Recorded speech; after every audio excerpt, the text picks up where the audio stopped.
एक समय की बात है। एक छोटे से गांव में एक गरीब पति पत्नी रहते थे। उनके पास कुछ भी नहीं था, केवल एक पुरानी झोपड़ी और छोटी सी जमीन, जिसमें वे मुश्किल से अपना गुजारा करते थे। पति का नाम मोहन और पत्नी का नाम सविता था। वे हमेशा संघर्ष करते रहते थे और इस संघर्ष के कारण उनके बीच में झगड़े होने लगे थे। एक दिन झगड़े से परेशान होकर मोहन ने निर्णय लिया कि वह किसी संत या ज्ञानी व्यक्ति से सलाह लेगा। उसने सुना था कि पास के पहाड़ों में एक महान संत रहते हैं जो सभी समस्याओं का समाधान कर सकते हैं। वह संत के पास पहुंचा और अपनी सारी समस्याएं बताई। संत ने ध्यान से मोहन की बातें सुनी और फिर मुस्कुराते हुए कहा, तुम्हारी समस्याओं का समाधान तुम्हारी समस्याओं में ही छुपा है। जाओ और धैर्य से अपनी समस्याओं का सामना करो।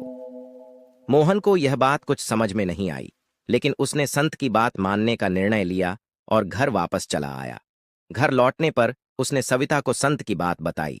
सविता भी थोड़ी उलझन में थी, लेकिन उसने मोहन का साथ देने का निर्णय लिया। दोनों ने मिलकर अपनी समस्याओं का धैर्यपूर्वक सामना करना शुरू किया। धीरे धीरे उन्होंने अपनी जमीन पर अधिक मेहनत की और अच्छे फसल उगाई। उनकी मेहनत रंग लाई और उनकी आर्थिक स्थिति में सुधार हुआ।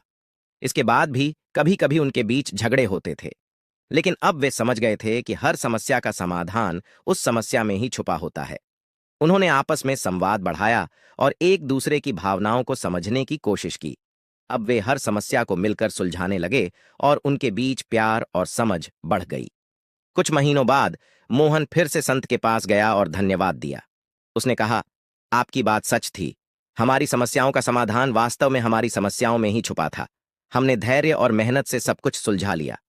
संत ने हंसते हुए कहा, बेटा, यही जीवन का रहस्य है। समस्याएं हमें सबक सिखाती हैं और हमें मजबूत बनाती हैं। अगर हम धैर्य और समझदारी से उनका सामना करें तो हम किसी भी कठिनाई को पार कर सकते हैं। इस प्रकार मोहन और सविता ने मिलकर अपनी समस्याओं का समाधान किया और एक सुखी जीवन बिताया।